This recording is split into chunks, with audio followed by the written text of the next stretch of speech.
You alright? You had a bad accent. Would you know exactly what to do to save someone's life at the scene of an accident? If the answer is no, then you need to watch this and get training with first aid for riders.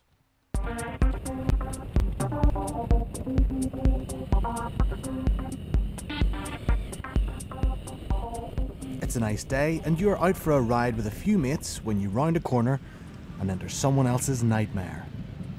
There's a bike on its side and the rider isn't moving. Would you know what to do? It will all happen at once. Remain calm. Remain safe. Get a call into the ambulance service on 999 or 112.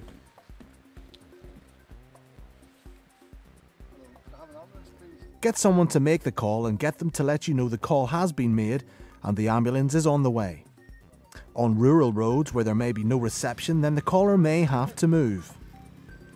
Remain safe, keep the casualty safe from other traffic, talk to the rider to make sure they are conscious, reassure them. Get your mates to park their bikes up at a distance that gives them and other drivers ample time to be made aware of the hazard. Headlights and hazards on if fitted or indicator flashing. Remember to remain safe. Turn off the ignition of the crashed bike. Make sure leaking fuel or oil is not flowing towards the rider. You don't want to move the rider unless you absolutely have to, for example if they are lying in petrol. Remember, it's all happening at once. Keep talking to the rider to make sure they are conscious. Get them to tell you the situation, find out where they think they are injured and if there is a pillion. If in doubt, get someone to check the surrounding area, or if on your own, shout out. Another casualty may be out of sight. And get out your first aid kit. If you don't have a first aid kit on your bike, buy one. They come small enough to fit under the seat of a bike. If the worst happens, your mates could be treating you with it.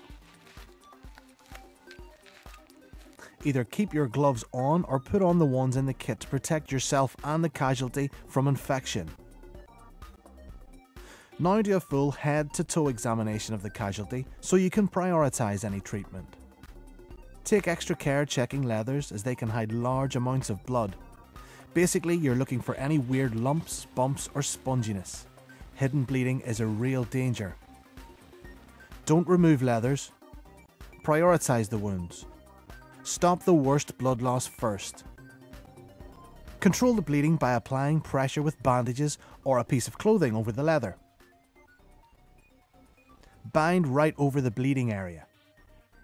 If possible, elevate the bleeding part over the level of the chest. If you think there's broken bones, pack clothing and other suitable items around them to prevent movement to the damaged area. Don't remove the helmet. It should only be removed if the injured rider has breathing problems and the helmet's stopping you from helping. In all other circumstances, just undo the chin strap.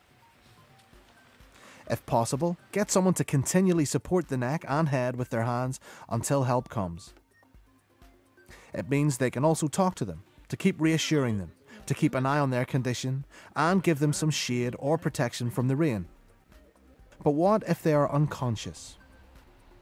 That is beyond what we can show you here and why it is essential that you get training.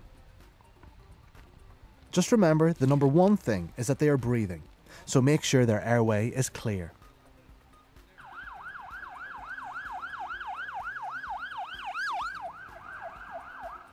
If you ride and you haven't done a St John Ambulance motorcycle first aid course, then you need to contact First Aid Training for Riders and organise some training for you and your mates. You could help them, but could they help you when the worst happens?